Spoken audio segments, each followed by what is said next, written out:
Within Cupertino, the next big thing I think comes out WWDC. I mean, obviously, Gurman breaking the story, how they ripped the band-aid off on EVs, but now it's all focused on AI. We believe the AI App Store, a separate AI App Store, will be the first step. And I think for developers, that's important because for consumers, they're going to be able to now, over the next 1, 2 years, be buying separate AI driven apps off of an iPhone 16 that has exclusive AI capabilities and LLMs built in. This is the next phase of the growth story within Cupertino.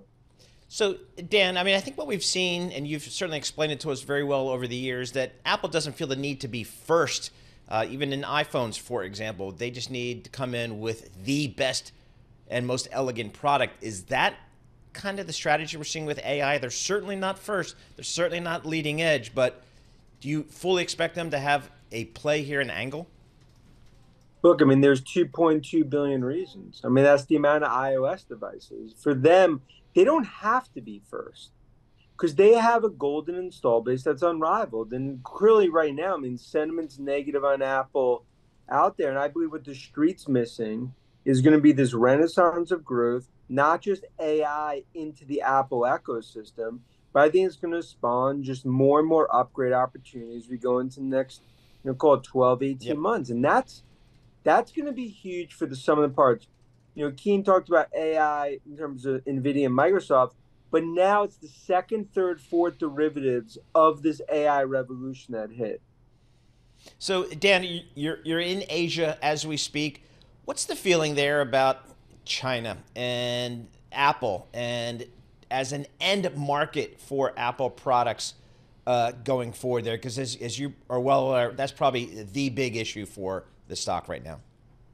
Yeah, earlier this week in Hong Kong and in and around China, it's a it's like the video thriller, the negative, the horror show, right? In terms of the view right now of China tech, and I think fears about just the economy in China. I think when he looks at Apple, it all comes down to what does demand look like in an economy like that. We believe to that point it has started to stabilize.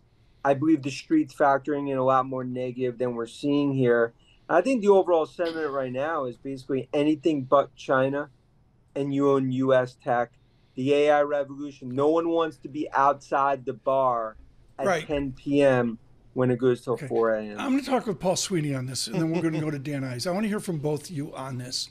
There's got to be a point where operating officers of any visible company just get angry. Yeah. And the CFO turns to the CEO and says, look, we're modeling this out the next 18 months, Paul Sweeney. Let's do it now. Is that where Apple is now, Paul? I think for China, and Dan, I'll go to Dan on this one, but for China, it's 20% of their sales. It's a huge part of their infrastructure. They have to be there.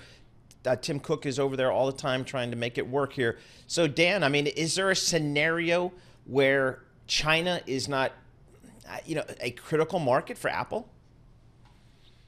Look, I mean, it's the hearts and lungs of Apple in terms not just from growth, but of course from a supply perspective, and that's the reality. Right. And I think Apple recognizes you have 200 million iPhones in China. They've gained 300 bips of market share the last 18 months just because of what they're going through. They're not throwing in the white towel. But Dan, come on, the CFO, nobody's got a profit machine like Apple. Let's start with that basic summary here. There's almost a point where this put on Apple, they go enough and do something financially to right the ship. Is that feasible?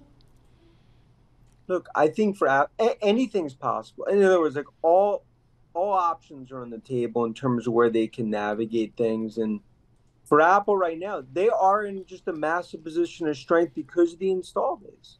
And I think they recognize Cook, they'll navigate headwinds in China to get into the other Right. side of this because of what's on the horizon. It started with the Vision Right. Pro, then it's AI App Store, and then it's AI with an Yeah, iPhone Paul, 16. get one more in here. Can I state off the WACC screen on the Oh, boy. Bloomberg terminal, the return on invested capital for this dog of Cupertino is 55%. I've never said that number, folks, in umpteen years. Exactly. Hey, Dan, real quickly, what's the prognosis here on Apple's decision to back out of the car business?